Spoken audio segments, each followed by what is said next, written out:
one, whenever, and wherever you want to talk sports. Now it's time for Monty in the Morning. Ah, yes. It is a beautiful day to be Monty. Friday, June 4th, 2021.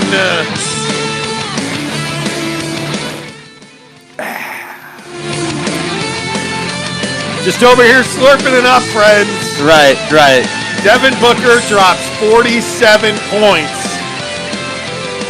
The Suns eliminate the Lakers. Jake, I think you got to stop that music.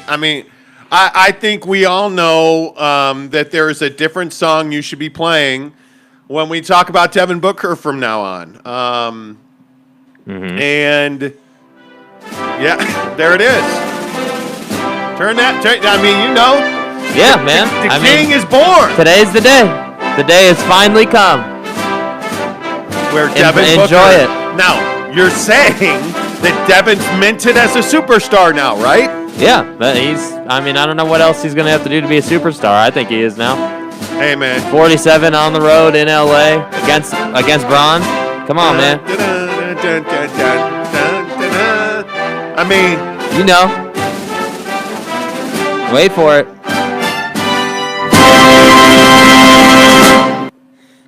Okay. All right, well, now that we got that out of the way. Suns win. Book performs. I don't know what else you could have asked for in a series. And I think when you look at this Suns-Lakers series, in all seriousness, you could not have had two different arcs for teams. The Suns on the way up, on a meteoric rise, and the Lakers on the way down. And the question is, I think obviously it's more compelling to talk about the negatives. But I'll focus on the Suns first. Like, Jake, how good is this Suns team, and how far do you think they can go? Yeah, obviously they're a really good team. Last night I think we saw, outside of obviously what Devin did. That was incredible. But I think from a team perspective, we saw an absolute passing clinic. Whether it was man defense or zone defense, they picked the Lakers apart. And I think that just shows you that the chemistry is there, the buy-in is there, and these guys are seemingly ready to go. Everybody knows their role, knows what they need to do, and they're executing it. And so, how far can they go? They're more than capable of making a finals appearance, I can tell you that. I look at their path now, and I say, okay, the Jazz are their biggest hurdle at this point to get to the NBA Finals. Now, obviously, they got to beat Denver for sure.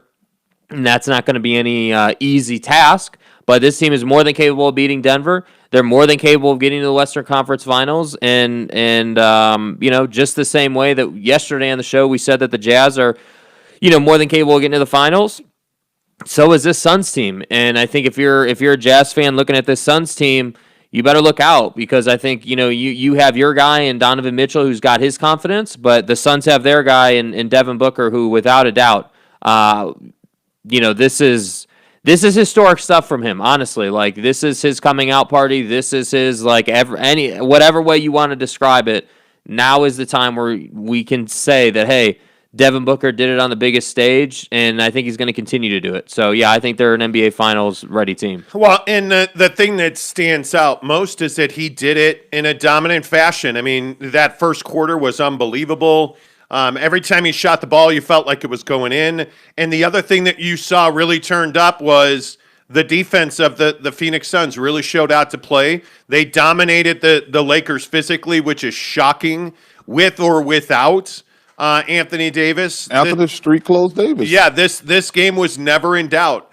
And it was really difficult to watch Anthony Davis and Chris Paul struggle with these injuries. Mm-hmm. When Chris Paul laid down on the floor holding that shoulder, you took in a deep sigh, and you just realize how fragile your health is, and the fact that some guys just can't stay healthy.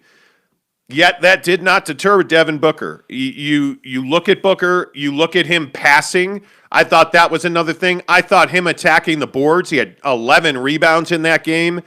He did everything you could want him to do, and now you got to leave that all behind, and you got to get ready to take on the Denver Nuggets, who we're going to talk about here in a minute.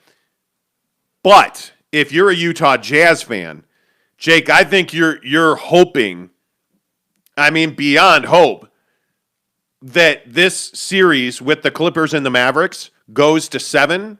Because I think you feel pretty good. I would say you feel pretty good that you're better than both of those teams. Mm-hmm. But I don't think there's any doubt if you're a Utah Jazz fan this morning, tonight you're all about the Dallas Mavericks. Yeah, you want the Mavericks to win. I think that you want this series to go 7. And yesterday, I don't know how many of you guys saw it. Conley's got a mild hamstring strain. So it's not like world ending, but it is there. It is present. And they are going to take care of it. And I think that, this series can go 7 between the Clippers and the Mavericks. That's only going to help Mike's chances of playing in Game 1. My opinion is either way he's going to play in Game 1. I don't think that he's going to be held out. It's just really a matter of, is he a full go or is he on minutes restriction? What is it? What does it look like? What are they going to have to do to manage that injury? So, yeah, if you're a Jazz fan tonight, you definitely are rooting for the Mavericks. And if this game goes 7, you're in the most ideal spot you can be in, because now that allows your team an extra day of rest. Conley should be good, and everything's kosher heading into Game 1 of whoever you end up playing. I guess my feeling is that you would rather have the Mavericks close this out right now. Just be done with it, right? Like, that's what you would rather. Because I think at this point, if I don't die from this post-nasal drip, I think at this point you are heading for a collision with the Phoenix Suns, because I think the Suns are going to beat Denver.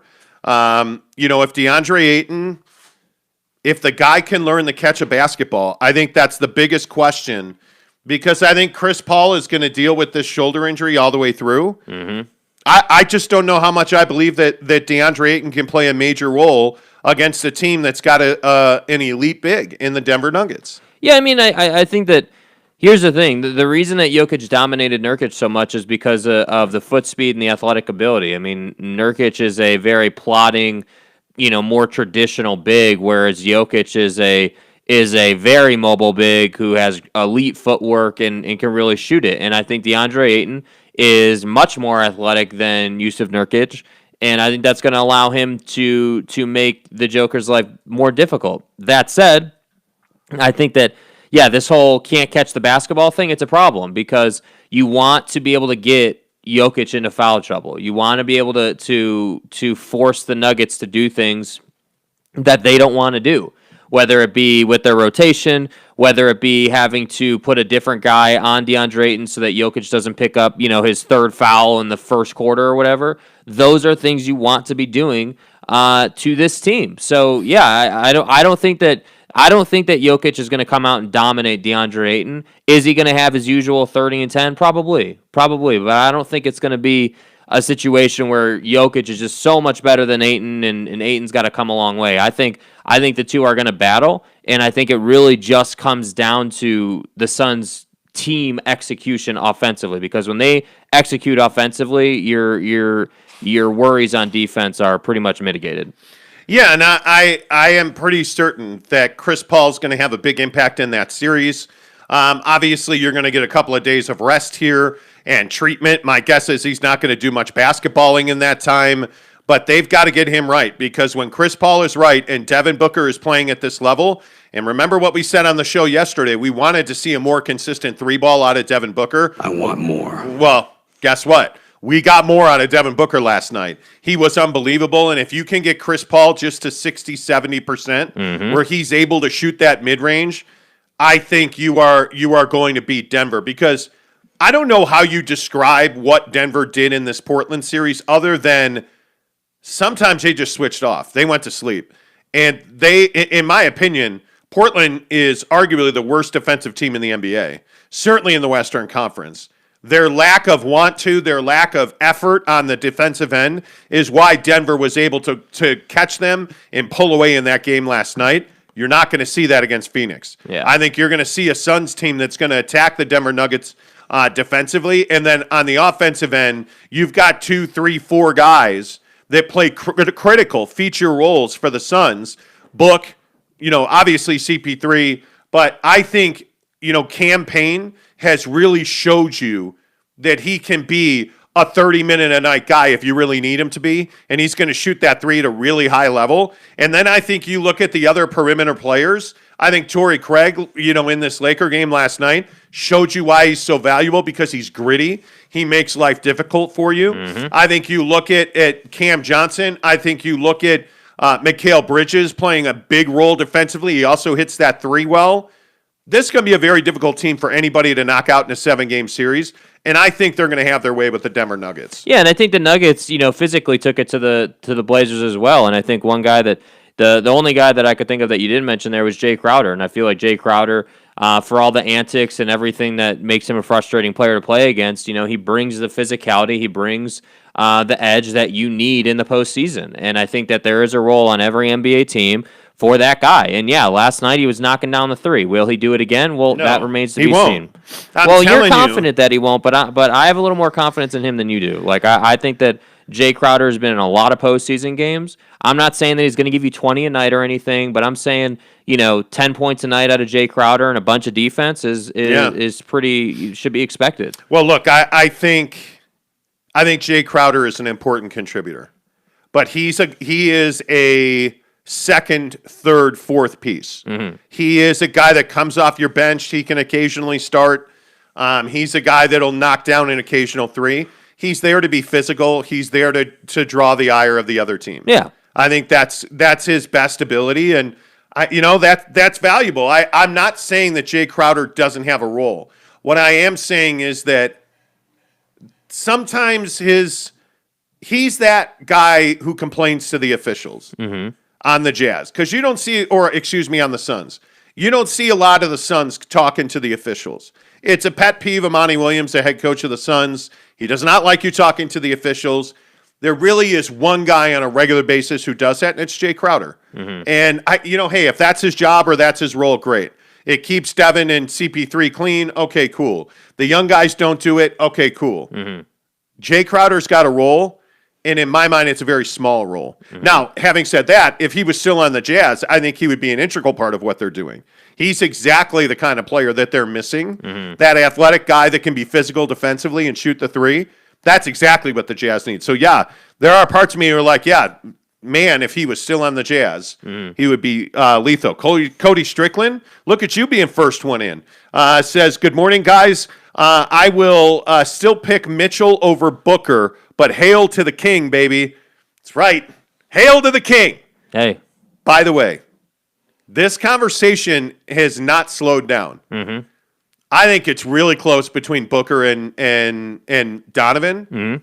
I think right now it's Devin Booker, but they both have a really critical offseason in front of them. Yeah, well, and they've both, I think they're, in terms of the postseason, they're pretty even now. You look at what Don did last year, putting up 50 in the bubble multiple times. Devin puts up 47 last night against the Lakers, and I just think that, to be honest with you, I enjoy watching Book more. Honestly, like I like the way he plays the game more, just the way he goes about it, but that's not to say that he's better than Donovan Mitchell. I think Don has proven time and time again, even against the Grizzlies when he, just broke their spirit. Absolutely just comes in the game, dominates them, it's over kind of mentality. Those are the kind of things you look for in superstar players, and these two guys have it. Yep, I agree with that. Driftwood, good morning to you. Jackson says first. Nah, if you're not first, you're last. Yeah, man. He says, Book was wet. I think he can make threes. Just make them consistently. Wet, like on Book. That's all you got to do here. eBay, the Sofa Surfer says Jazz versus Sixers in the finals. Jazz over Sixers in 7. I don't think the Sixers are getting to the finals without Joel Embiid's knee not having... he tore a meniscus in that knee, and he is day-to-day. But trust me, I'm a guy that I play basketball. I deal with a knee injury every time I play. And I'm telling you, you are not the same player. You don't have the same lift. You don't trust it the same way. Now, I'm not an NBA player, and I'm not certainly in the shape that Joel Embiid's in. But I'm telling you right now, without Joel Embiid being mostly himself, they're not going anywhere. Yeah. They're just not. I'd love to see a Brooklyn Sixers Eastern Conference Finals, but let's see where Joel is in that in that upcoming series, because I think Milwaukee, Brooklyn, that's the Eastern going to be Conference amazing. Finals. That's the Eastern Conference Finals. That's going to be amazing. That's what it is. Dude. Yeah, I would agree with that. Let's see. Vision Gaming 2011 says Booker, Lakers down. Bring on Denver, Utah, and Brooklyn. The boys are getting a ring. Hey man, if it's Utah versus Brooklyn, I think that'd be an incredibly difficult series to handicap. That'd be a long series. Yep.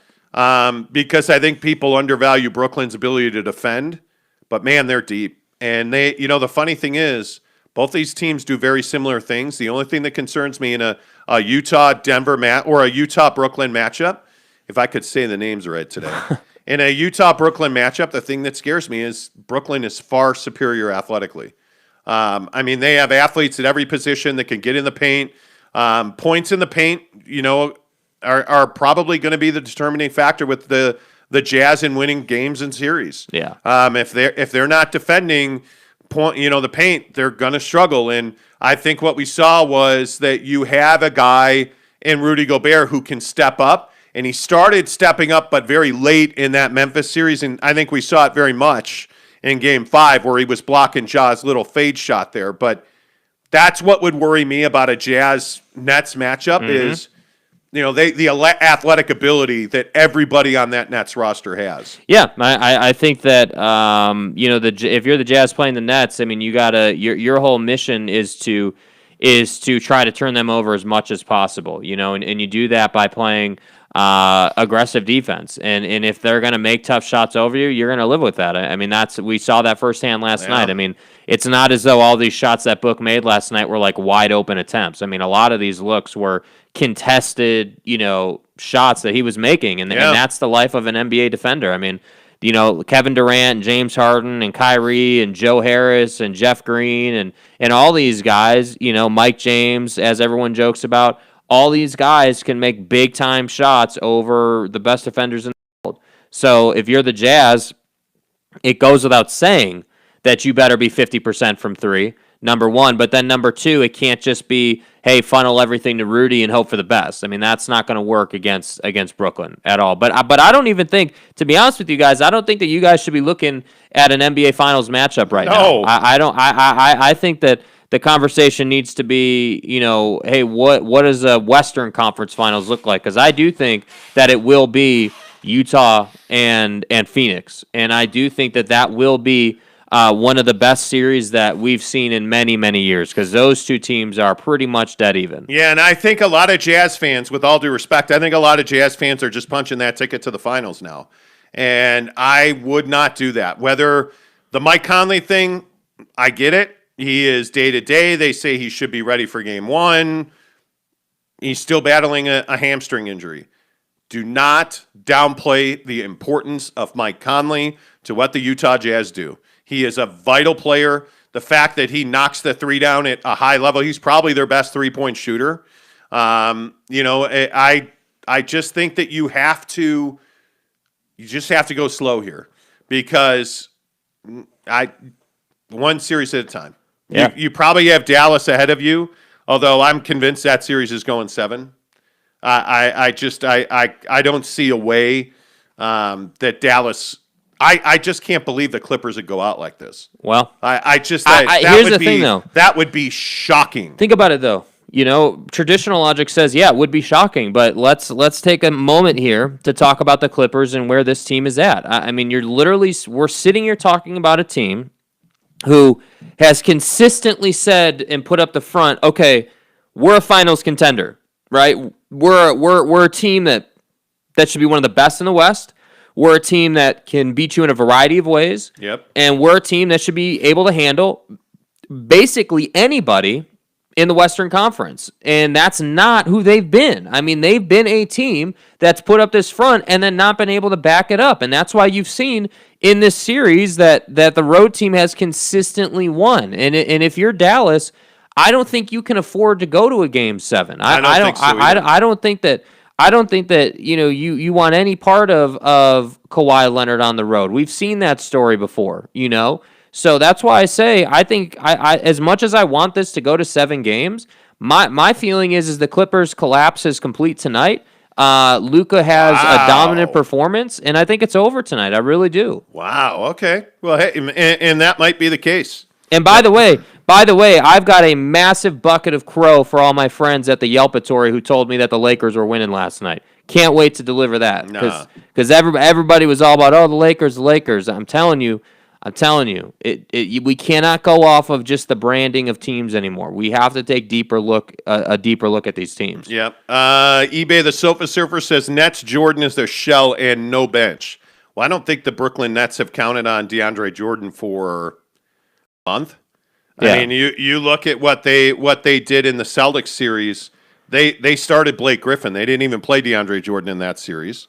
And I think as far as no bench, you might want to watch Bruce Brown play basketball. Nobody knows who Bruce Brown is, and he's one of the most important pieces coming off their bench. Yeah, and I look at, Landry Shamet. They have guys. It's just a matter of the matchup. Steve Nash is very much a matchup guy. I think Steve Nash's preference, much like a lot of NBA coaches, hey, let me play 7-8 guys and win a championship. That's the default want from most NBA coaches. But I think guys like Steve Nash understand also, much like Quinn Snyder does, that playing 7-8 guys is probably not your ticket to the finals. You have to, especially in this year where there's been so much damage, you have got to play a deeper rotation. And, really for the Nets, what that means is you're going to see Claxton, Brown. Frankly, I don't think you're going to see anything much from guards because, you're just, when you have Kyrie and James Harden healthy, those guys are going to play 35, 40 minutes. Yeah. So I wouldn't expect to see, Mike James's role, Tyler Johnson's role. I think those guys are going to be very limited as the playoffs go deeper and deeper. And I think they will. I think they will beat the Bucks. I think the Bucks are a very good team, and I think Drew Holiday is a very good addition for them. But at some point, your best players have to be at their best in the postseason, and I think Giannis and Brook Lopez are not going to be at their best. Now, how Brooklyn decides to defend Giannis is going to be very interesting. Is that a Blake Griffin matchup? Well, I think listen, I think it's a team matchup, and I think, again, to beat the Bucks, it has almost nothing to do with Giannis. Like, Giannis is going to get whatever he wants. He'll get to the free throw line. Like, that's fine. Really, and again, this applies to whoever the Nets are playing, including, the Jazz. The Nets have pretty much no care in the world on defense. They're going to play and work as hard as they can on defense to slow you down and turn you over and do what every NBA team does. But the Nets are all about offense. They're an offensive-minded team. They are just better than you. Their offense is better than your defense, that's right. and that's what their team is about. And I think that, again, they have multiple guys who have hit. James Harden, not necessarily, but Kevin Durant and Kyrie Irving have both hit massive shots in the NBA Finals. So these guys are not going to be at all shy or nervous or any of that stuff. They're going to be coming out looking to dictate to the Bucks, and it's just going to be a matter of, are they making their shots or not? And if they're not making their shots, this will be a long series. And if they are, it's going to be a short series. Simple as that. Spida Cheetah says Bruce Brown is so underrated. They basically finessed Detroit. Yeah, I would agree with that. Austin Parkin says, looking forward to the Clippers getting knocked off tonight. If someone in the East can grow a spine and beat Brooklyn, we'll have a small market only playoffs. It would be glorious. All right, let's talk about this. Here we go. Because there's been a lot. This has been a very hotly contested conversation overnight.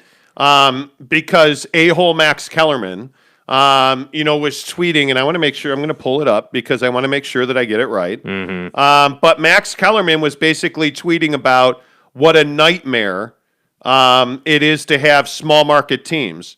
And so he said, quote, instead of Lakers Clippers conference finals, we're going to get Denver Utah ? And instead of New York LA finals, maybe Utah Milwaukee. League's got to be happy about that. And everybody started comparing the NBA to the NFL. Well, Green Bay and Tampa, or Green Bay and the NFL is a completely different beast. I don't think there's even a conversation to be had. I don't necessarily believe that Utah Milwaukee would be end of the world for the NBA. But here's the problem. Are you telling me that that would be good business for the NBA? Mm-hmm.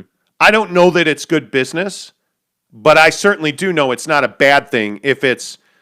I think the Jazz have a very good chance of going to the NBA Finals. Mm-hmm. I think the Jazz and the Bucks is a great series. I just don't know how many people are going to watch that series. Yeah, and I don't think that that's the series we're going to get. I think that I do not either. I think that it's going to be Brooklyn and somebody from the West. We've maintained that for a while, and I think that that's how it's playing out. And I think that what I maintain is that a Western Conference Finals of Utah and Phoenix is what the league needs. I mean, your last night, Devin Booker essentially has a coming out party on the national stage. Now everybody knows what he's capable of. You had everybody was watching that because it was the Lakers. So they've seen it. Now everybody gets it. So now, you think about it. You've got Devin Booker in the Western Conference Finals. It's Phoenix and Utah. And you're in a great place. I really do think that series would get a lot of run. And I think that Kellerman's thought process is flawed because the league is not about teams. The NBA is not about teams, right? It's about players and legacies in the postseason. So that's why I say if the NBA was about teams, then why does everybody follow the team that LeBron James is on, right? If the NBA is about teams, why is it that everybody follows where Kevin Durant goes? Because it's not about teams. It's not. It's about players. And in the NFL, it's about teams. And that's just a massive difference. So I don't buy this idea that a Milwaukee Utah Finals would be miserable for the league. You've got Giannis, you've got Donovan Mitchell, you've got Rudy Gobert, you've got your sixth man in the year in Jordan Clarkson. Like what do you mean that wouldn't be entertaining? I think I think you have to have one side or the other. I think Jazz fans are some of the best fans in the NBA, but the question is, if it's Brooklyn, if it's Brooklyn and the Jazz in the finals, I think you're going to have huge TV numbers. I think if it's Milwaukee and the Jazz in the finals, you're not going to have huge TV numbers. I mean, it is, and it's not like a secret. If memory serves, the 98 finals between the Jazz and Bulls is the highest rated NBA finals ever. So, and why is that? Well, because of Michael Jordan and Karl Malone and John Stockton, and you add marquee names. That's the biggest issue in Milwaukee. I still don't believe that in NBA circles that Giannis Antetokounmpo is a huge name. I don't think your garden variety NBA fan is passionate about must see. Oh, Giannis is playing. I've got to turn that on. Yeah, I don't think they are. That either. I think when you say Donovan Mitchell, I think most NBA fans are like, yeah, I'm going to watch that. Yeah, So I don't think it's a Jazz problem. I think that's a Bucks problem. Yeah. So, and I certainly think that if you get Philly or Brooklyn in there, I think you're fine. Yeah, absolutely. I think you're fine. Austin Parkin says if Brooklyn makes it to the finals, whoever comes out of the West will be playing 5-on-8 because there's no way Adam Silver lets the big market team lose without a fight. Like, I'm so tired of this conversation. That's just not the way to go here, Karen. Yeah, I'm honestly, so dude, like, get out of here with that. Of the officials. Just play the game. Don't worry about the officials, man. If you do your job and you don't worry about the officials, 9 times out of 10 you're going to win. And I'm worn out on that. I am just so worn out on that. It's incredible. Let's see. Driftwood says CP3 won't survive Denver. Suns win that series, but they lose soldiers along the way. Maybe. Man, the Suns are better than the Denver Nuggets. I think Chris Paul is really starting to take seriously how he goes about playing the game, and I think you're not going to see him even last night we saw it. I mean, he was definitely playing risk-adverse basketball. He was just facilitating, really kind of picking his spots. I mean, everybody's showing that highlight of him in the paint against Gasol. Like, those are the kind of matchups where, they're going to let him play, but you're not going to get into a physical battle with Austin Rivers and Chris Paul. The Suns cannot permit that to happen. Chris Paul needs to be playing Campazzo most of the night, and then they'll figure it out from there. That's what you need. I just don't think you can play Campazzo and win a conference championship. Yeah, I don't either. I mean, his size is a real problem. Yeah, I mean he's a nice filler off the bench, but again, we've had the Jamal Murray discussion, and it's obvious, that's kind of a dead horse at this point. But guys like Campazzo being on the floor are where it just reminds you of how good Jamal Murray was for them. Well, I mean, they've got to get. My guess is you're going to see Will Barton. Yeah. In this Phoenix series, I mean, you have to get him. I don't know what you do. I don't know what you do about PJ Dozier. The Nuggets need PJ Dozier to play. He is by far their best defensive option at the guard spot.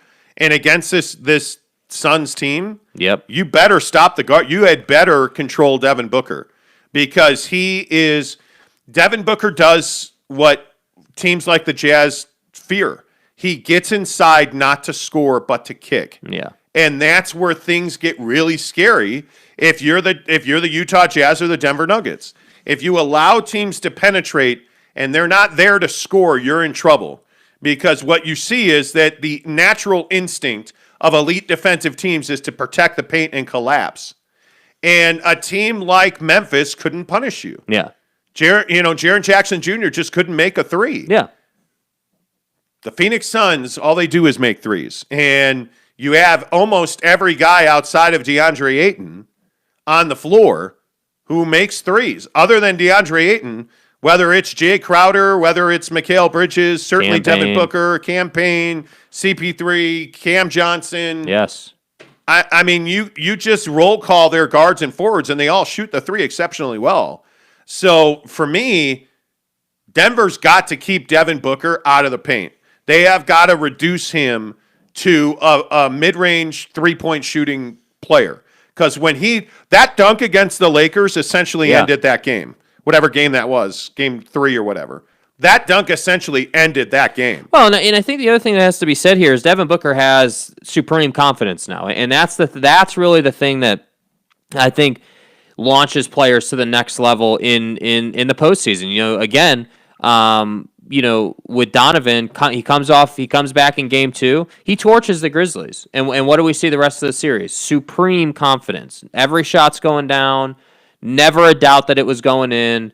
And that's why I say, again, the Jazz, not to take anything away from them, but Memphis isn't exactly the most complete team. So all I'm waiting to see from the Jazz is what does it look like when they play a team that really stacks up against them well? What do the Jazz do? Do we see 40+% from the three-point line? Do we see 55% from the field, in the painted area, in those close areas?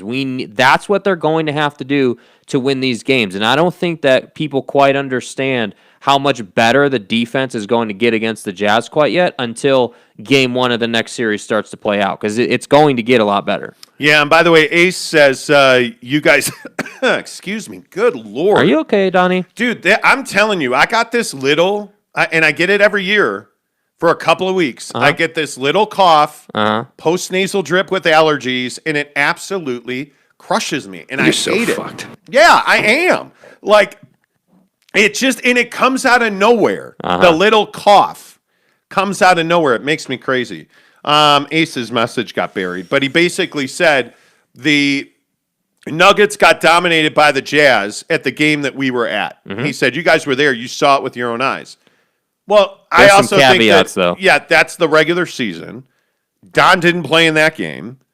And I think you also see that, guys like Monte Morris are having huge impacts. Didn't play in that game. Will Barton didn't play in that game. You have a Denver Nuggets team that is not the same team that they were in the regular season. We're seeing that. Yeah. And you're seeing Nikola Jokic really orchestrate what I think is one of the better offenses in the Western Conference. And what he's doing is he is taking the ball at the free throw line, essentially, dribbling a little bit, and then passing. And if he doesn't have that option, he's just going to shoot. Yeah, but I think, though, the conversation is like what they're saying there, and what we need to address here is that in that game that we were at when Bogey put up 48, that's not happening in the postseason. You can just write that off. He's not going for 48 in the postseason. So you think about it, Jokic played like 25 minutes in that game. He sat out most of the fourth quarter. So clearly they were resting him.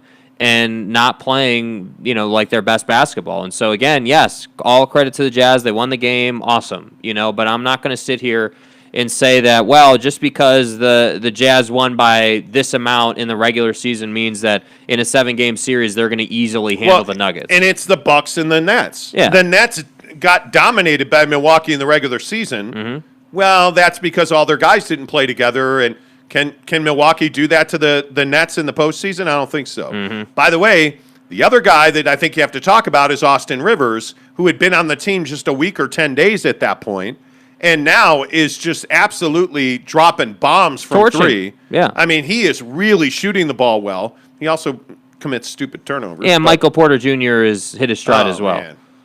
What he did those corner threes out of him are...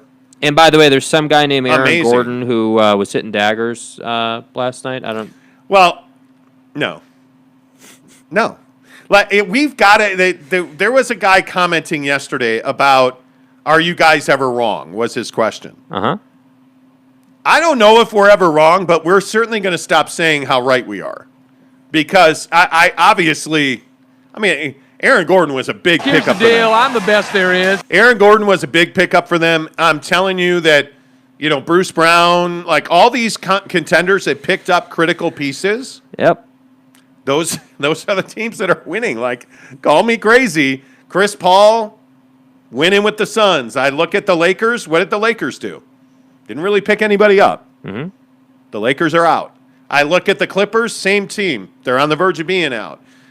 You can go up and down the list in the Western Conference. The teams who got better at the deadline or before are the teams that are playing really good basketball right now. Mm-hmm. And it's the only thing that scares me about the Jazz is their depth, because I understand that when they're healthy, the Jazz have quality contributors off the bench.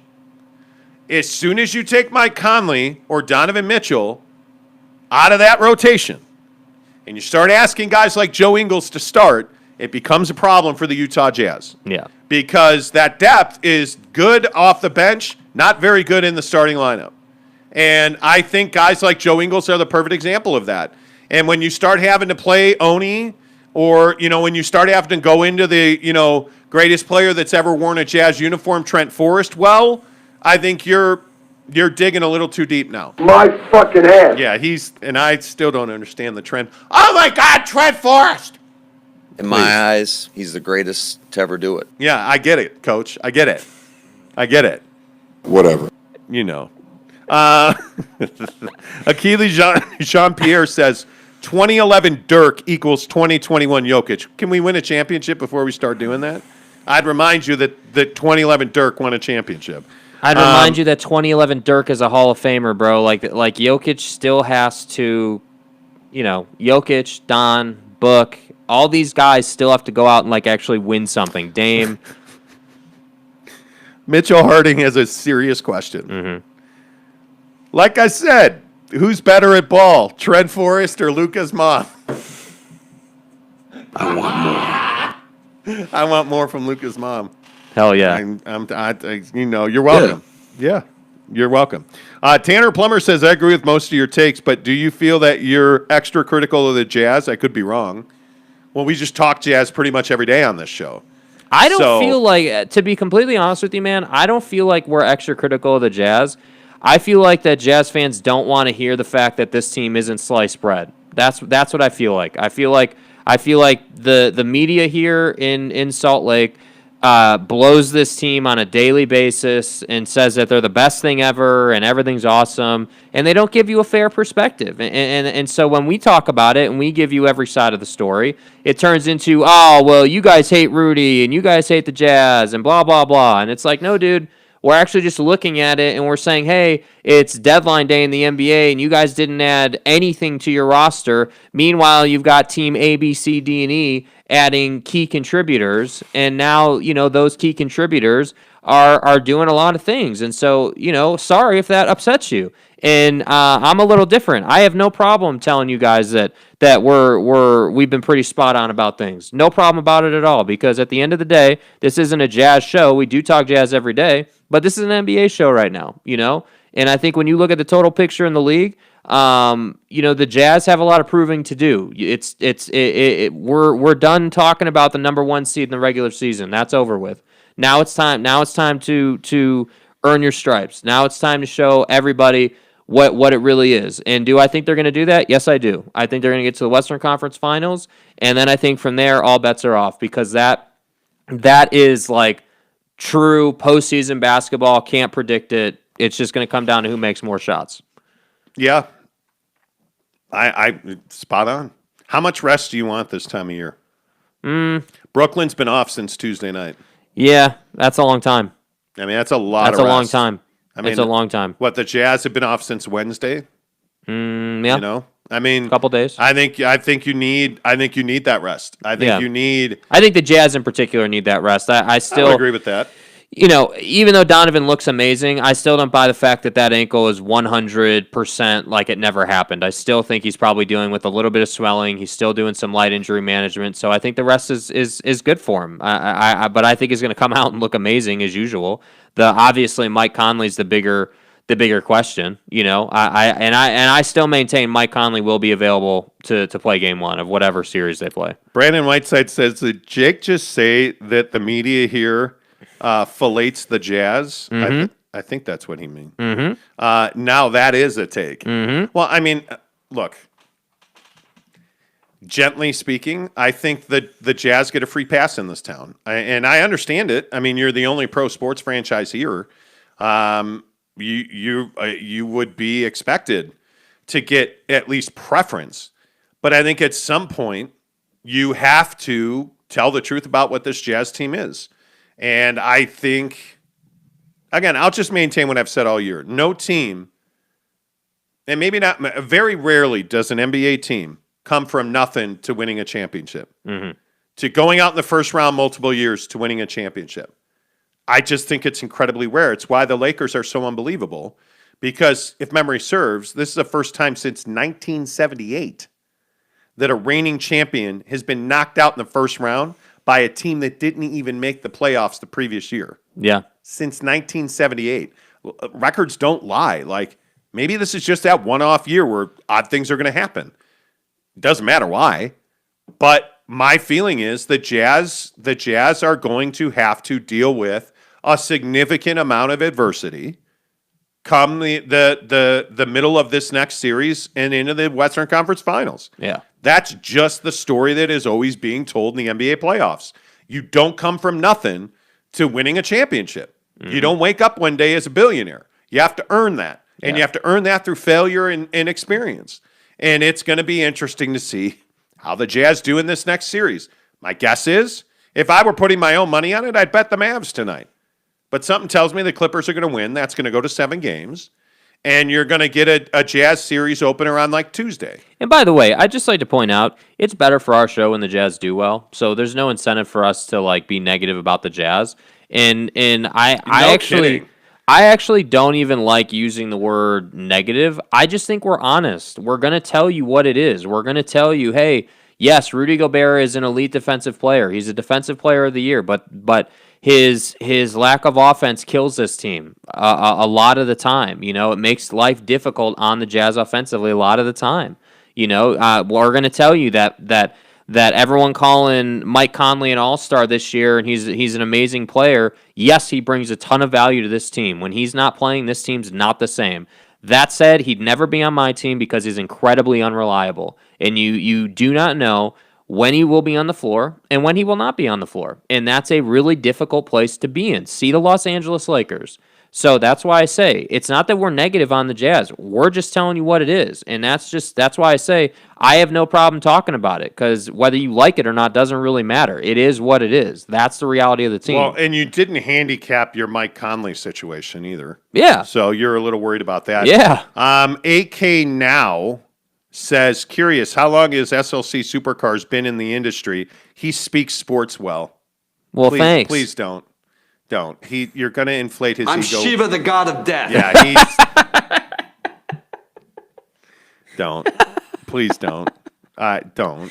SLCP Shooter says, do you really think the Jazz fans are supremely confident in chalking up a finals victory already? No, we are nervous as hell. I think there's a lot of Jazz fans who believe that the Jazz are going to the Western Conference Finals no matter what. They're past Dallas or the Clippers. Yeah.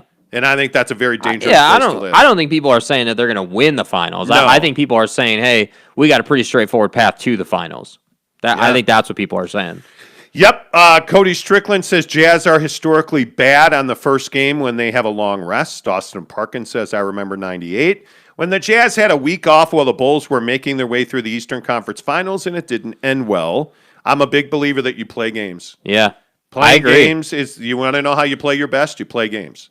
That's how you play your best. Jackson says, yeah, that team didn't rest. They were rolling.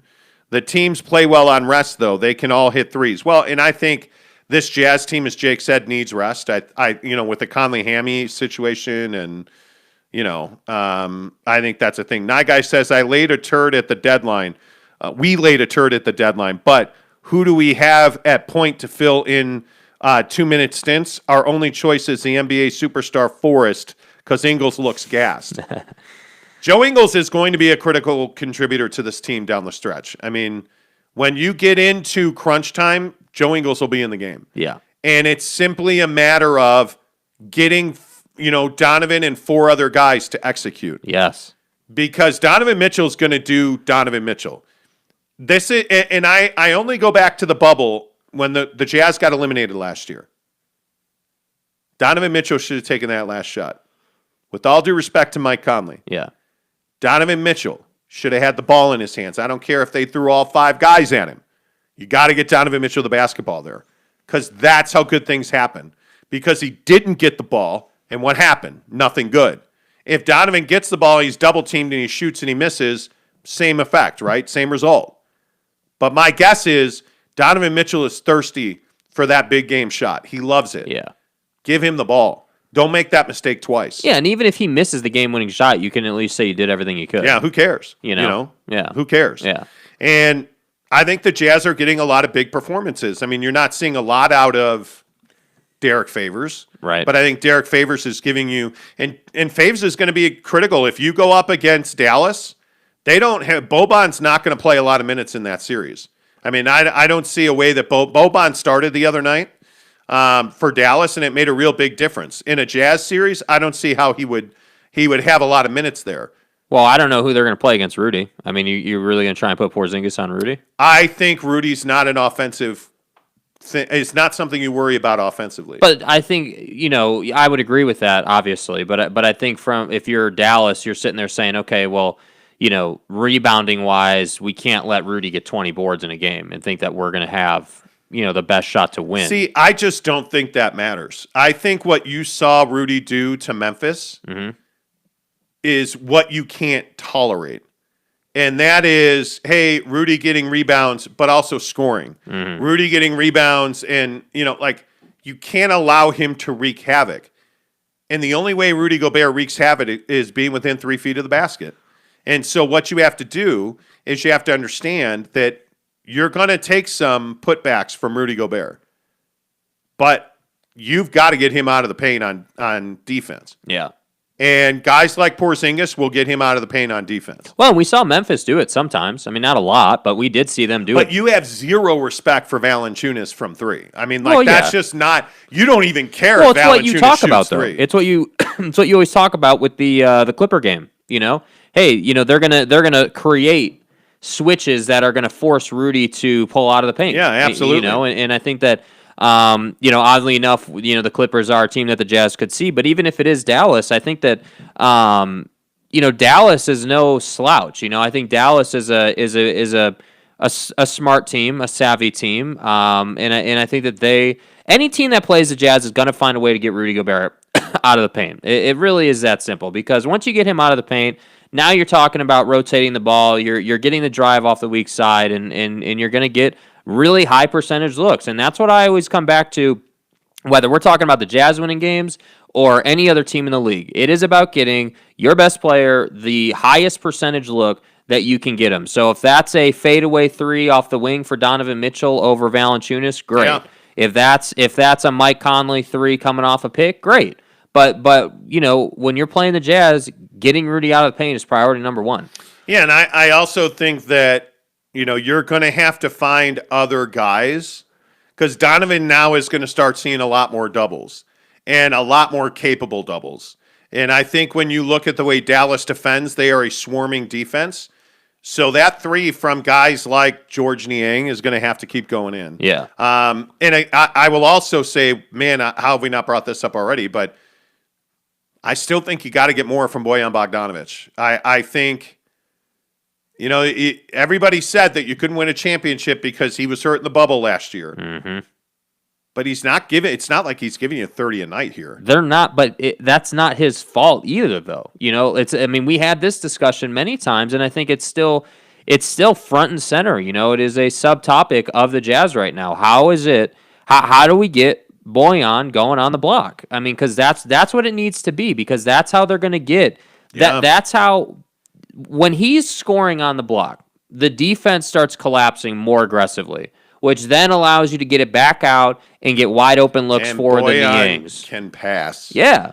And this is that's why I say it'll be interesting to see what this next this iteration of the Jazz is in the next round. Like you saw at times in that Memphis series how frustrated his teammates were with Jordan Clarkson at times, where 2-3 times he was pulled aside and saying, "Hey, maybe make that extra pass instead of shooting over two guys," or shooting another three when you've missed the previous three.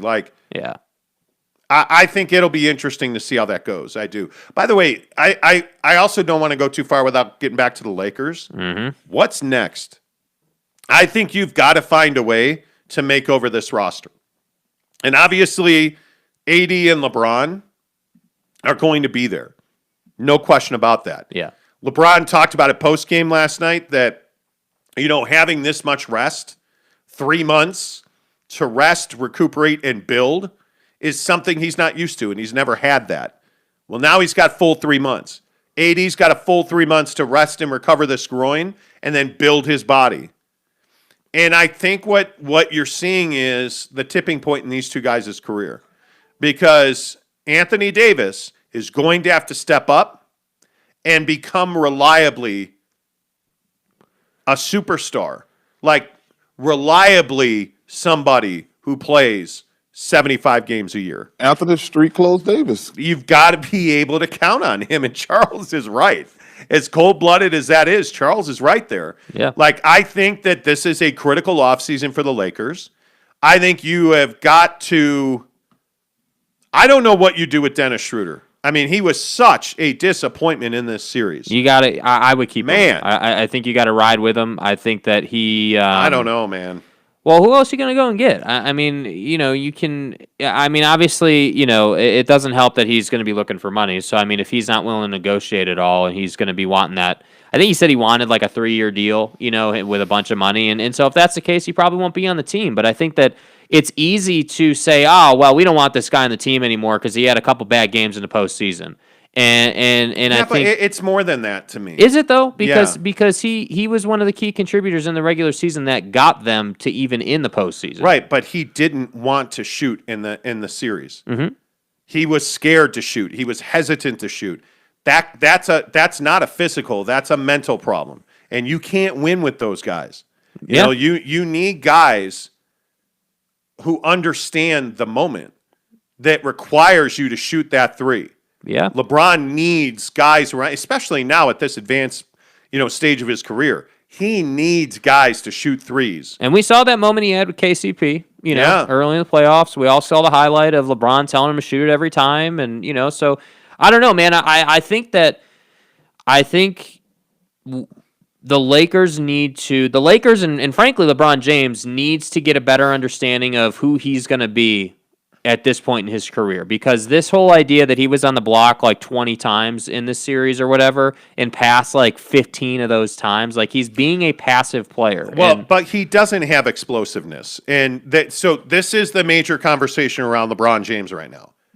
Is it the ankle? Is that why he doesn't have explosiveness? That would be my guess. Is it age? Yeah, I think it's the ankle, but at the same time, And this is something that you've said and they talked about on the broadcast. You're either injured or you're hurt. If you're injured, you shouldn't be out there. Yeah. If you're hurt, we expect the best. So, if you're on the floor, we expect you to be who we know you are. Yeah, and so, I don't want this to turn into like a bashing LeBron thing because I think he's a hell of a player and I think he's still one of the best we have in the league. But I'm watching these highlights and he just did not play well last night. He's a turnover machine. And this whole idea of, you can't. Here's the difference. When he was in Cleveland at that time in his career, the reason that all those passing lanes were open is because he was such a threat to just blow up whoever was defending him on the block. Guys don't got to worry about that now. And so now they're just waiting for him to pass and picking it off. Yeah. And that's frustrating if you're LeBron. And I think it's because they know he can't explode over them. Yeah. And again, is that the ankle or is that father time? I don't think it's father time yet. I think that yes, he's getting older. There's no doubt. He's not Cleveland Cavalier LeBron James, but the ankle is definitely hurting. But listen, there's a difference between being able to jump out of the gym on an alley-oop or a fast break and having two bodies on you and being able to explode over them and dunk. And that's who he's always been. And right now, LeBron's not the guy that's jumping over two guys and dunking. Right. And I think some of that is the ankle. But I think when you look at this Laker team, they have such phenomenal chemistry on like the top three guys. Like KCP, I don't think there's any doubt that Alex Caruso, LeBron James, Anthony Davis, those guys like each other. They know each other. They want to play together. Right. I don't think they love having Dennis Schroder. I don't think Andre Drummond worked out at all. No. I don't know what you do with Kyle Kuzma because, again, there was a moment last night where Kyle Kuzma shot that air ball and everybody was like, what are you doing? Yeah. Like just two guys threw their hand. LeBron and I can't remember who the other guy was, just threw their hands up like, what was that? Yeah. Like the chemistry that carried them to a championship last year now is thinner because it's only at the top half of the roster. And it's LeBron's guys, Caruso, KCP, AD. Yeah. They're all good. It's the bottom half of this roster, the Marc Gasol experiment, the Andre Drummond. And you know what, frankly, Montrezl Harrell is a really interesting figure right now because he's got a player option for next year. Now, do you want to be in LA? Do you want to, compete for a championship? Because the Lakers are going to compete for a championship every year. Yeah. But my question is, does LeBron ever win another championship? I think if they bring back Montrezl Harrell and they upgrade that Dennis Schroder position, I think LeBron probably wins another championship. Yeah, I think next year's the year though. You got to stop. You got to stop messing around with these kind of seasons. I think that we keep talking about Father Time and his age. He's 36. He'll be 37 before the year is out, and that just tells you there's not a lot of time left. And on the flip side, he's also, like you were just saying, going to get his 90 days of rest. He's going to get his 3 months off. He's going to get his time. He's going to be able to build his body. And I think that's why I was saying yesterday, like, this is almost a blessing in disguise because this team was not ever going to be good enough to win the finals this year. And it just, I just felt like, hey, go home now. Go get your rest. Go get your treatment. Build your body. Like, get back to being who you are. Yes. And then come back next year and run roughshod on the league one more time, have another go, and then from there you got to evaluate. I think if you're the Lakers, let's say you do win a championship next year, LeBron's got to decide how much longer he's going to play. I mean, is he going to be, is he going to be a guy that plays into his early 40s? I don't know. I mean, he said that he wants to. He said that he wants to play with Bronny. But Bronny's still got a couple years till he's going to be jumping into the league. So what does that look like for LeBron? The last thing I'd say is I don't think LeBron James wants to turn this into a thing where he goes out on a losing note. That just doesn't seem like the proper ending. You're certainly not going to go out the way they went out last night. Yeah. That's not going to happen. Yeah. But I see a lot of people like Brandon Whiteside's. LeBron will beg for more stars and the league will get him his help. See, and that's why I say, what are you talking about? Like, I just the league will get him his help. Like, what does that even mean, dude? See the Nets. This is a piggyback league full of players that need superstar team ups. Okay, I don't think they need superstar team ups. I think they want to play together. I think there are guys.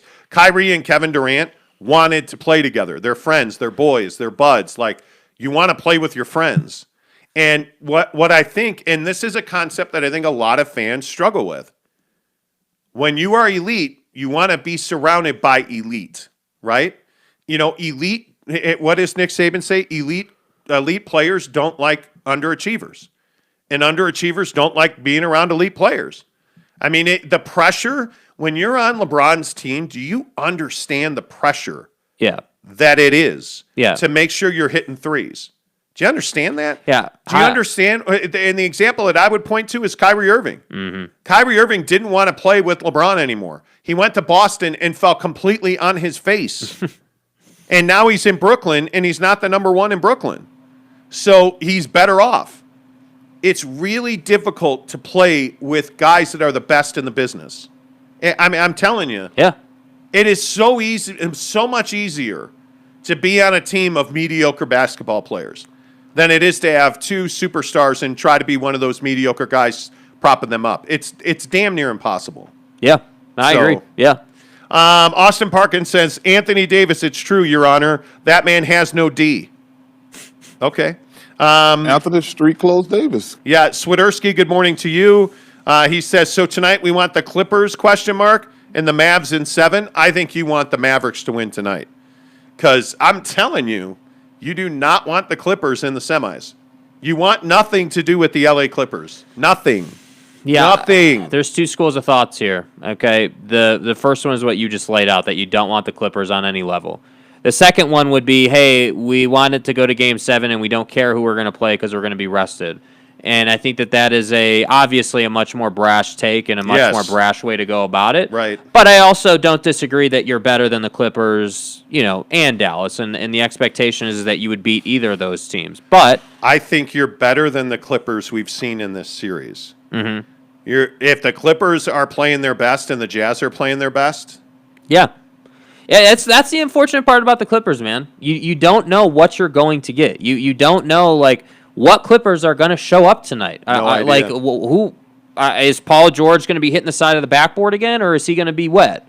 Is Kawhi going to be airballing the game winner, or is he going to be wet? We don't know. Yeah. And that's the most frustrating thing, and that's why I say I'm no longer going to be the guy that sits here and says, yeah, put your money on the Clippers, have a bunch of faith in the Clippers, because I don't think that they've earned that respect, and I think that as much as we joke about Luka and his hot-ass mom, Luka's the guy that's knocking down shots. Luka's the guy that's giving them 40. Luka's the guy that's dominating them. So that's what you can count on, is Luka showing up. And Luka can carry you to a win in a game or a series. He can. Trust me. He's doing it right now. Illert Genick, look, Illert, drug use this early in the morning is something I would try to dissuade you from. I want more. No, you don't. Illert Genick says, trade Clarkson for Dennis Schroder. For such a smart person, you really are lost, aren't you? Really? He says Schroeder's a better defender and point guard than Clarkson. Nobody asked Jordan Clarkson to defend, and nobody asked him to be a point guard. What you want Jordan Clarkson to do is come in and shoot the ball and score the ball. I want it. Now, it'd be nice occasionally if he'd pass the ball. He doesn't.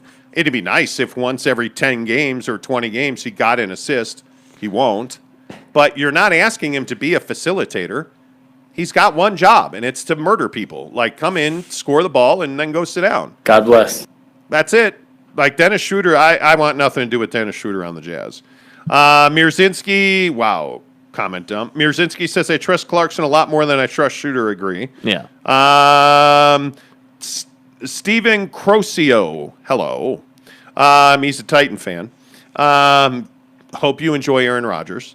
I have to say, based on how Chris Paul struggled against the Lakers, it's all about Devin Booker. Without him, Phoenix Suns would struggle the same way the Lakers did. Agree. Yeah. I mean, Devin Booker's the best player on the planet right now, ever. And ever. Anyway. Wet like on book. He's not. That's me being... Anyway. The Nye Guy says, us hard hat and lunch pail NBA fans do love to see the super teams get beat. The Lakers got theirs for years, so I'm enjoying them being bounced. Of course you are. Swiderski says, being elite, but elevate the rest of the team like Spida. I know. So Mavs. Yeah, well, look, Swiderski. I think Luka or Donovan Mitchell. I'd go with Don. I think I'd go with Donovan. I would go with Don. Yeah, I don't like that. We do see Don complain sometimes, but I don't like that Luka, and he's not doing it in the postseason as much, but it just annoys me with how much he bitches at the officials, dude. It's constant, like every single play. And I feel like at some point that comes back around. So, game to game, I would probably take Don. Honestly, I would. The other thing that drives me crazy about Luka, anytime the Mavericks lose, he's throwing things. He's got his head in his hands, and he's like, man, I have to be better. This is on me. Mm-hmm. I was terrible tonight. So wait, you're the only reason the Mavs win or lose? I mean, it may be true, and frankly it is. But it's just that mentality, that attitude. Yeah. He's just a child. I'll try to stay calm and not curse. I'm not a Luka fan. I'm not. I'm just going to say it now. I'm not a Luka Doncic fan. I have a lot of respect for his game. His mom's got a great rack, but she vexes me. Mm-hmm. No, I'm going to stop right there. Terribly vexed. Yes, I'm just not a Luka Doncic fan. I despised the Mavericks when they won the championship with that dumb little guard. I can't remember his name, and the German Jesus, Dirk Nowitzki. Like, okay, we get it. You kick guys in the nuts. We understand how you get so much space, right? Like, what was that little? Oh, I remember. J.J. Barea. Screw you. Schemers trying to control their little world. Man, I hate that team. I love Mark Cuban. I love him as an entrepreneur. I listen to him. We've tweeted back and forth, So essentially I got an autograph on Twitter. I'm kidding. The point is, I don't know. I just don't like the Mavs. James Knight, good morning to you, says, yeah, I know, Monty. You were telling us we don't want the Lakers, Suns, Clippers. Oh, yeah, that's right. Any of those teams who has athletic guys like Morant, take note.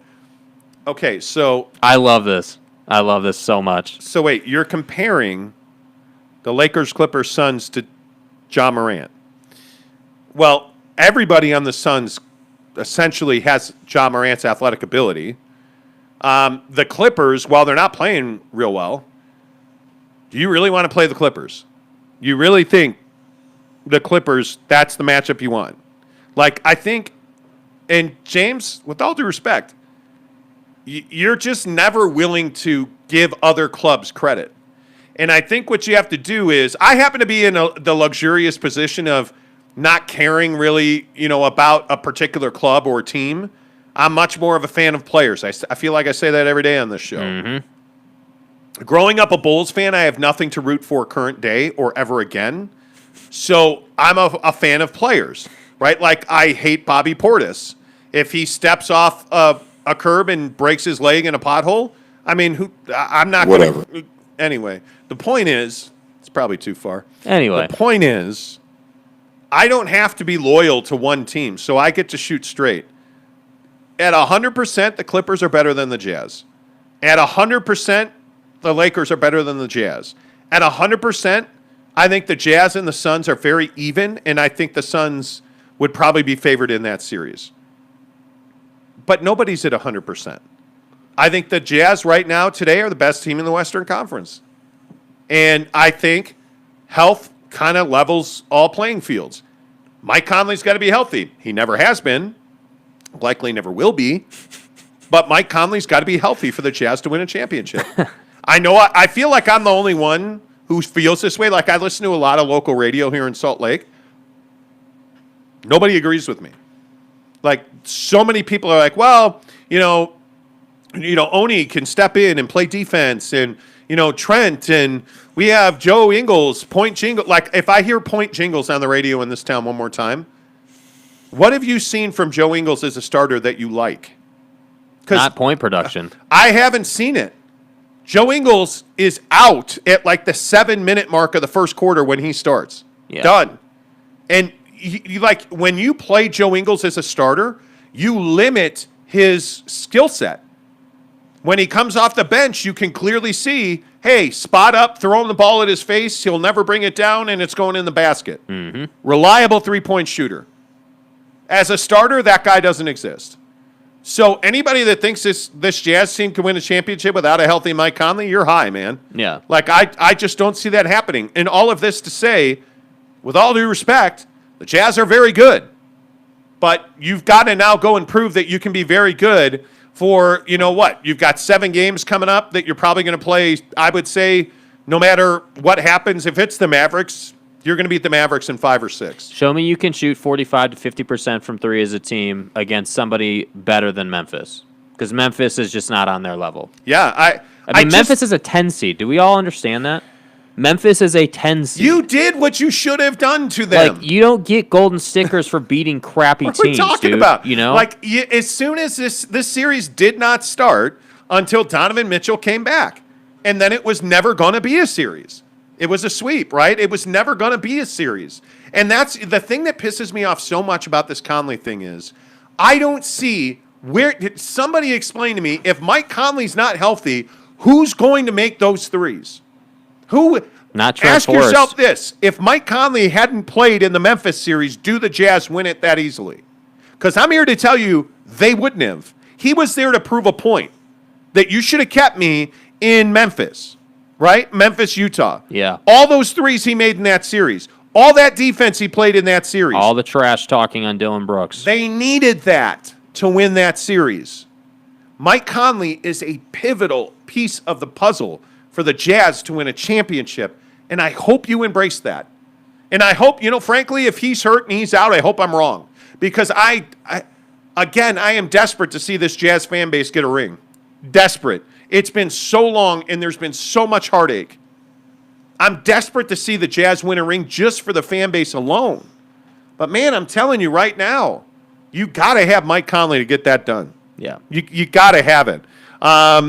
Jose Luis BG says you just can't win a championship with Niang and Ingles on your starting lineup. You need them to come off the bench. That's exactly right. That's exactly right. And George Niang's a great example. When Don was out, like he started a lot, and it limits what you get off the bench. So games are tighter down the stretch. That Blazer game, is the perfect example of that. Yep. Finally, you're saying something nice about the Jazz, Mickey says. Well, no, I'm not even doing that. Tanner Plummer says Memphis was a 9 seed, but I got your point, Jake. Whatever they were. Whatever the hell they were, dude. Can we all just agree that Memphis is a team that's not even in the same atmosphere or the same galaxy as the Utah Jazz? I mean, this is you guys are sitting here saying, not everybody, but, some of these comments are like, oh, well, we would handle the Clippers because we handled Memphis. Yeah. You're not handling the Clippers like you handled Memphis. I mean, Memphis legit has one superstar. I would call not a superstar, an emerging star in Ja Morant, a guy that you have to respect, a guy that can beat you. Dylan Brooks is a hit-and-miss player. Some games he's giving you 30, some games he's giving you 15. Zero control of his emotions. Yeah, like he can be had. He's not anything that I got to worry about, And then Valanciunas is just your traditional big. So I look at the Clippers and I say, man, I don't like the Clippers. I think they're an incredibly inconsistent team. But, man, when they're on, you're in trouble, bro. You are in trouble. You're talking about 30-35 from Paul George. You're talking about 20-10-10 from Kawhi Leonard. That is trouble. And it just takes one quarter, one half to really get a team going. So, anyway, here nor there. Okay, it's National fucking Donut Day. Can we talk about National Donut Day? Stupid JJ Barea. Okay, fuck you. How's that? Okay, that was probably over the top for donuts. But we're an hour and 15 minutes into the show on National Donut Day. We haven't had the discussion if an apple fritter's a donut or not. God damn it. You always got to bring these things up. I mean, yesterday is cereal soup. What kind of no. Well, I'm not humoring that. I blocked Casey Finlinson from the show over that question, so I didn't. I want more. Yeah, I want more from you, Casey. By the way, football is 90 days away. Mm-hmm. It's 91 days. Utes kick off in 91 days. I cannot wait. Actually, yeah, that was yesterday. 90 days. You're right. I cannot wait. And I think it's 97 days until the BYU Utah game. Mm-hmm. The Holy War. Let's go. By the way, should we mention we're giving away a TV? Should Should we Oh mention yeah, that? we're an hour and 15 minutes into this. How many subscribers? Subs. Don't be a simp, be a sub. More. Ooh, Jake. Yeah. Jake, good news. No, you don't have to say that out loud. I just wanted to show this to you. Well, there you go. Yeah. See? There will be a big side hustle update for you coming as well. What was I going to say here? Subs. Oh, subscribers. Thank you. Yeah, the I looked at important the stuff. email. See, the important stuff. You go to the email instead of going to the channel, and this is what happens. We are at 939. Okay. Look at that. We picked up 60 10. to go. That's 60. Well, no, actually. I don't give a baker's I don't care if they're a 9 seed or a 10 seed. It's 60 to go. 61 to go. Douche. 61 to 1,000. When we get to 1,000 subscribers on this show, we are going to give away a 50-inch Samsung UHD crystal showing 4K. distributor and stuff rocket ship of a TV. That's all. So I said, yeah. A 50-inch crystal UHD 4K TV from Samsung with a year of Disney Plus streaming. Please take it out of my living room. We will ship internationally. We will ship anywhere you are. All you have to do is subscribe to this channel. Take a screenshot that you're subscribed. Tag us on Twitter or Instagram, The Monty Show, Monty, The Monty Show. Hey, that's me. Or if you want, you can waste your life on that simp right there. Empty. The opposite of full. Well, you have to tag him to win. SLC Supercars. So I'm The Monty Show. Jake is SLC Supercars on Twitter and Instagram. By the way, Yeah. have you broken 100 followers on Twitter? Dude, I'm at 269. So can you put It some was respect, 69, put bro. some respect on my name? Hey, bro, put some respect on my name. Yeah. And we were saying that. Yeah, can somebody please subscribe or follow Jake? Bro, get it right. I want better fucking execution. Can Are we somebody, clear on that? Can somebody please follow Jake on Twitter? He has 263 followers. I want more. Yeah, I want more too. Follow me. I'd like to get to 5,000 followers. Fuck. I'd like to get to 5,000 followers on Twitter. Please. I guess I'm begging. I don't know. Anyway, the point is, take a screenshot that you subscribe to our channel on YouTube, tag The Monty Show, tag SLC Supercars on Twitter or Instagram. By the way, follow me on Instagram as well. And you're entered to win. If you've already done that in the Xbox or the PS5 drawings that we did, you're entered to win already. The day that we get to 1,000 subscribers, the very next show, we will announce that winner. Yeah. And I really need the TV out of my living room. It's pissing my wife off. Our cleaning lady, because, well, we have first world problems, came to the crib yesterday and she was like dusting it. And she's like, this is so dirty, it'll be an extra $1,000. Well, So we need to get the TV out of. So I'm sitting here at the Yelpatory yesterday working. My wife's like, hey, you need to get rid of that TV, fat ass, because it ruined my Spanx shirt.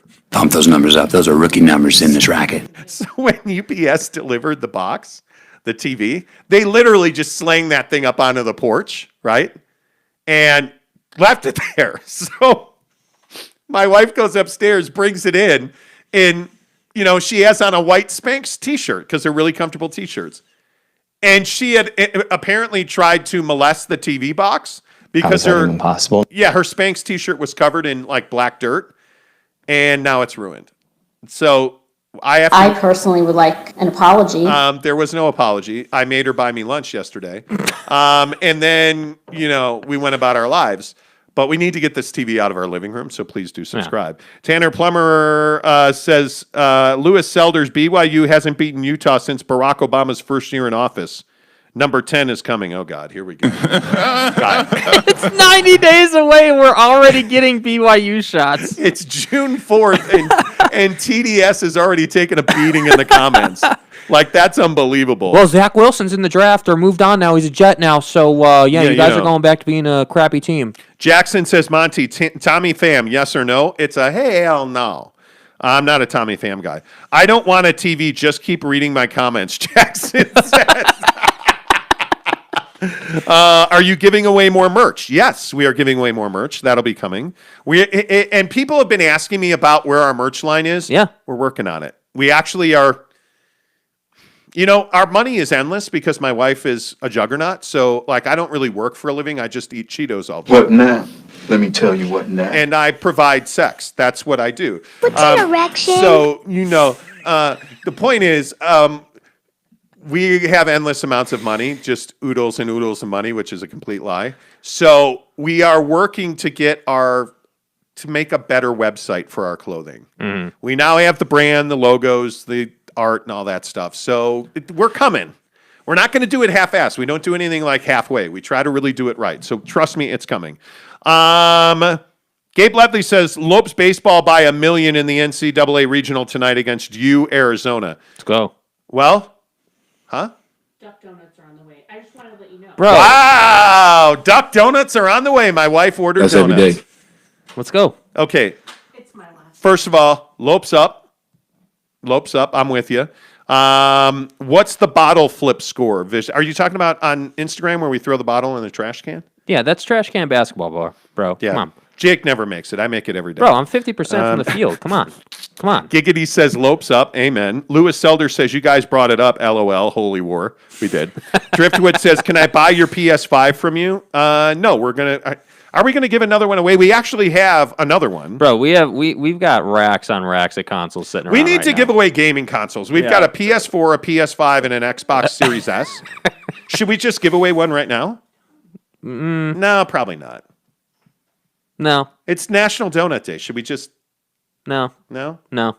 See, not yet. Look, I tried to do something nice for you guys. Jake vetoed it. Mm-hmm. My wife almost... I'm Shiva, the god of death. You are. My wife actually almost fell out of her chair in the background when I said, should we just give away one now? She's like, no! Not going to happen. Monty, who would you rather hang out with, JJ Barea or the Tangerine Twitter machine? Bullet. Luca's mom, please. Luca's mom. Mitchell Harding says, you guys give away stuff like the Venezuelan government. We do. I just wish I had other people's money the way the Venezuelan government does. God bless. Vision Gaming says, yep, give it to me. Cody Strickland says, please. Driftwood says, you can give it away to me and I will pay you for it. Driftwood, my man. Like, I've got a PS5. Do you want it, Driftwood? No, seriously, Driftwood, do you want my PS5? I want it. Okay, so here's how you get it. You put your two hands out in front of you. Where's the Italian? Okay, put a pile of crap in one hand. No, I'll stop. I'm just... Empty. The opposite of full. Love you, Driftwood. Lewis Selder says, yes, give away the PS5. I want it. The answer is yes. I tried. Jake vetoed it. And if I ever want to procreate again, I can't because my wife would be very upset with me. Okay. On the fly, in the moment, I'll humor you guys. So what do they have to do to get the PS5? We can't. We're not just pulling out of the bowl for the PS5. We're gonna need some kind of something. We need like a. All right. How about the PS4? Okay, the PS4. Okay. We have not planned this, by the way. This is completely totally on the fly right now. All right. Send nudes. No, I'm kidding. I am totally kidding. When I woke up this morning, I was feeling pretty dangerous. Right? Okay. For a PS4, all you have to do is follow us on Twitter.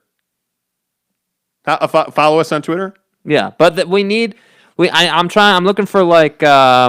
Send me a picture of an apple fritter. Yeah, like give me a picture of what we need. You got to take a picture of like the building or a donut itself. So like if you drive by Krispy Kreme, okay. I need a picture of Krispy Kreme. And even furthermore, we did this once upon a time when we were on the radio where you had to write down like the Monty show on a piece of paper or something and like take a picture with it by a donut shop or something. Do you remember how many people showed up for when we gave away lottery tickets? Yes, dude. Lottery tickets went ham.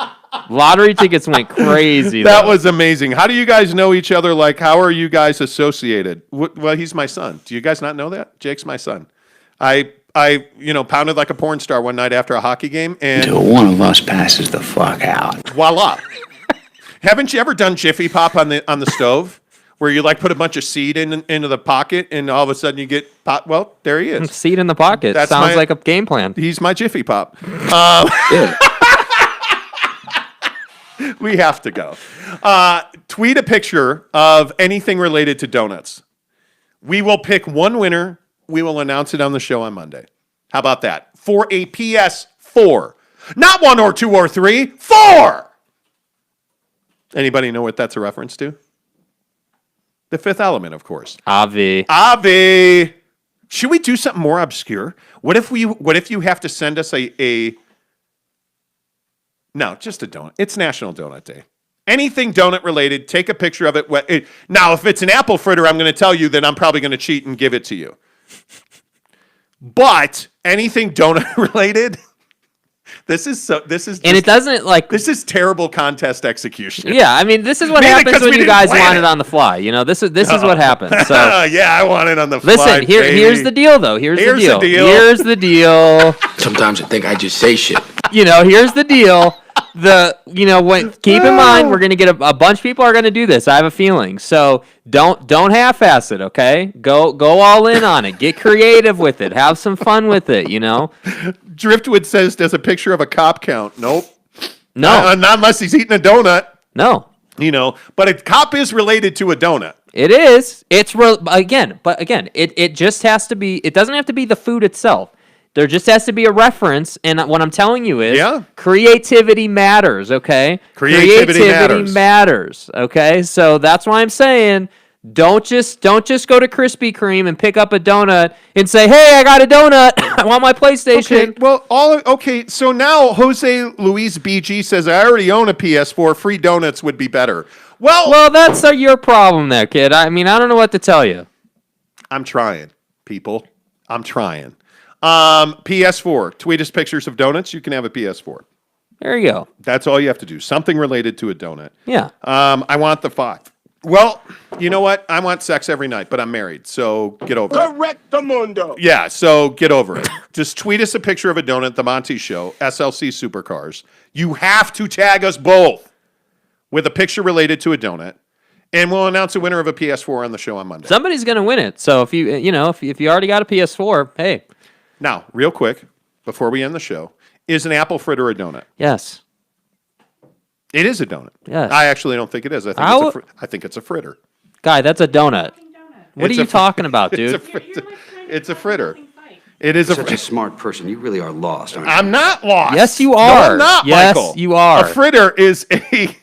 Okay, well, this is true. I just Google search fritter definition. Waste of time, money, or energy. My fucking ass. Absolutely true. Absolutely true. It says to divide something into small pieces. What's an apple fritter? A piece of fruit, vegetable, or meat that is coated in batter and deep fried with like a banana fritter.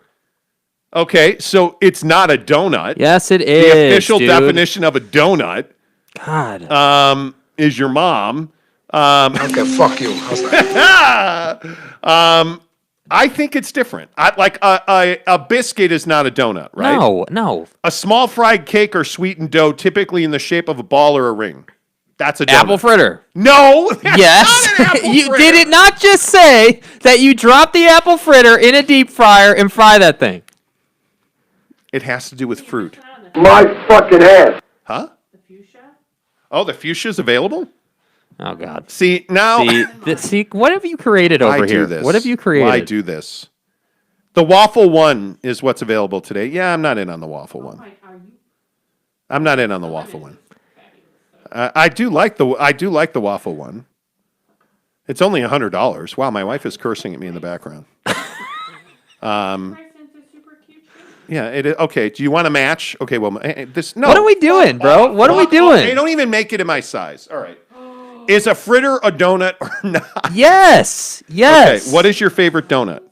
What is my favorite donut? A blueberry donut with powdered sugar on it. Bomb. A blueberry donut with powdered sugar on it. Yeah, Okay. Blueberry donuts. Jeremy Bolton says, we got all weekend to post it. Yes, you do. dude. All weekend long, baby. Yes, you do. All weekend long. Yes, you do. Post it to our Twitter, a picture of a donut or something related to a donut. Again, The Monty Show or SLC Supercars. See, again, this is all about creativity. So take your time with this. We're giving you all weekend. So there's no excuse of like, oh, I only had 5 minutes and, the Dunkin' was over here. Like, get creative. I'm telling you. All weekend. Dude.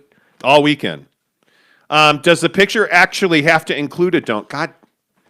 It doesn't have to include a donut. Okay. It just has to be related to a donut. Let me put it this way, because I can understand why people would ask that question. Okay, doesn't have to include a donut. It either has to be a picture of the food itself or have a reference to the food. So we have to know whatever this is a picture of, that it's related to a donut. Listen, if you're in your Lamborghini doing donuts in the parking lot, that works. That works. You know, if you're at the Krispy Kreme and you take a picture of a donut and there's something going on in the background, that works. That works. It's all about creativity and thinking outside of the box. It's that simple.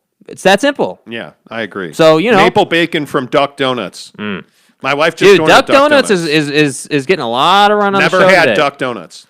Yeah, never had it. What's your favorite donut? Blueberry with powdered sugar on top. Really? Yeah, dude, I love a good blueberry donut. I mean, obviously, a maple bar you can really never go wrong with those. But that's been since you were in the womb. Yeah. I'm not a huge donut guy. I love them. I just don't eat them very often. Yeah. Man, a chocolate Long John's good. I like things stuffed inside of it. Really? Okay. Wow. Hey, look here, man. An asshole. Wow, that just happened. I want more. You know what? Anyway, I like jelly donuts. I like Boston cream donuts. I want it. I like Long Johns with fruit in the middle. You are a jerk. I like cherry Danish. That Jeremy Bolton, exactly right. That's what she said.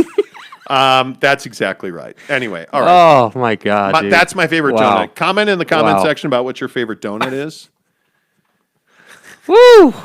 Okay, this Friday show getting lit. This show's been something else. Play the music while we make predictions. Who you got in the Brooklyn-Milwaukee series? Brooklyn in 6. I'm going to take Brooklyn in 6 as well. What about the Philly series? Philly in 7. Really? Philly in 7, because I don't think Joel's going to play every game. Philly in 7. I don't know. Is Philly going to win that? I